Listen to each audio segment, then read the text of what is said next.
প্রথাগত চাষে আর সেভাবে লাভ হচ্ছে না, তাই মালদার কৃষকেরা বিকল্প চাষের সন্ধান করছেন অনেক দিন ধরেই।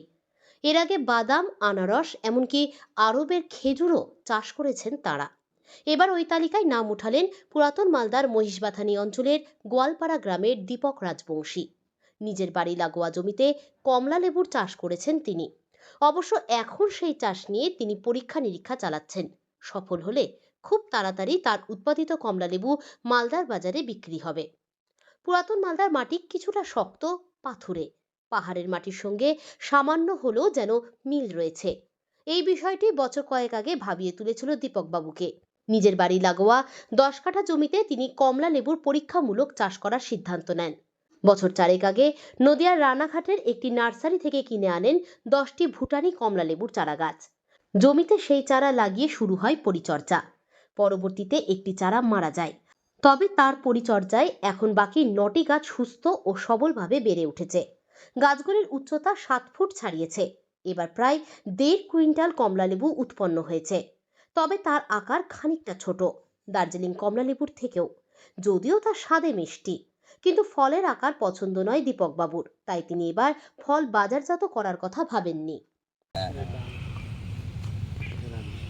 শুধু লেবু চাষ নয়, আমার ফলের প্রতি একটা আলাদা রকম টান আছে। আচ্ছা, বিভিন্ন রকম ফলগুলো আছে, তার সঙ্গে আমি লেবুটাকেও একটা প্রাধান্য দিয়েছি, মানে চাইছি যে লেবুটাও চাষ করি।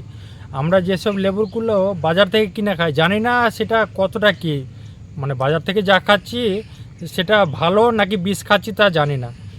সেই জন্যই আর কি আমার উৎসাহ বলুন আর মানে মানুষকে ভালো খাওয়ানোর দিকটা যেটাই বলুন, এবং নিজে ভালো খাবো সেই দিক থেকে মানে 100% অর্গানিকভাবে আমি যতগুলো আমার ফল চাষ করি, ধরুন যে 99% অর্গানিক।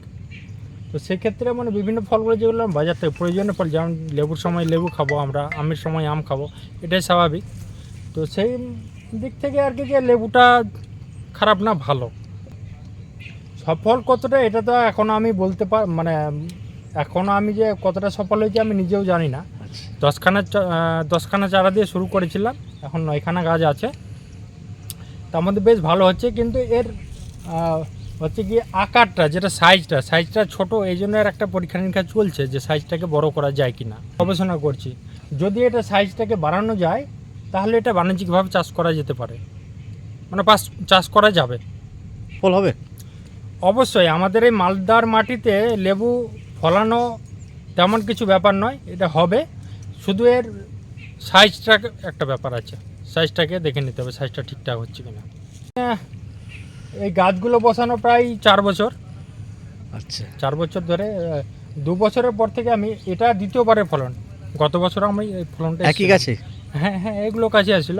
গতবার সাইজটা আরও ছোট ছিল, এবার একটু বেড়েছে।